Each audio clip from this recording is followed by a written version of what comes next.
रंगामाटिया स्थित Pandit Raghunath Murmu medical college कार्यक्षम आमर दाबी। मयूरभंज जिले में 56% रु अधिक आदिवासी संप्रदायर लोक बसवास करुथिबा बेले सेमानंक मध्यरु 90% रु अधिक लोक दारिद्र्य सीमारेखा तले रहिछंती।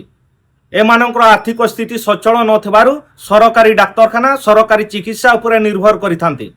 2017 मसीह बारिपदा स्थित रंगामाटिया ठारे पंडित रघुनाथ मुर्मू मेडिकल कॉलेज एवं हॉस्पिटल, 2017 मसीह बालेश्वर ठारे फकीर मोहन मेडिकल कॉलेज एवं हॉस्पिटल, 2018 मसीह बलांगीर ठारे भीम भई मेडिकल कॉलेज एवं हॉस्पिटल, 2022 मसीह केउंझर ठारे धरणीधर मेडिकल कॉलेज एवं हॉस्पिटल निर्माण करा जायथिला।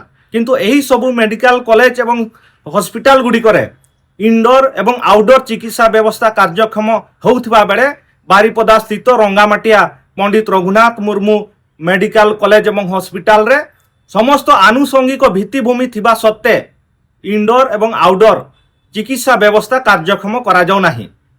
याकू नै कि स्वास्थ्य एवं परिवार कल्याण विभाग ओडिशा सरकार अधीक्षक कार्यालय पंडित रघुनाथ मुर्मू भेषज महाविद्यालय एवं चिकित्सालय बारिपदा पक्षरु स्थानांतर पई बारंबार निर्देश दिया जाइथिले मध्य आज पर्यंत कार्यक्षम करा जाय नाही।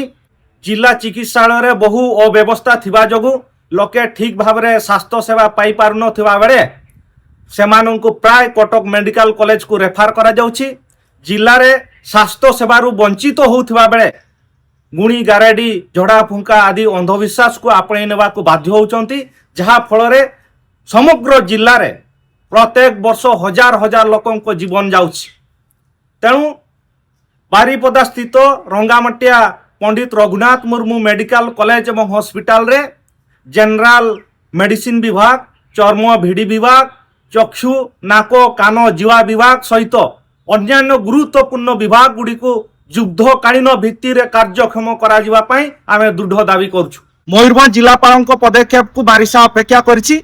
निराश हेले मयूरभंज जिलापाल कार्यालय घेराव करा जिवो।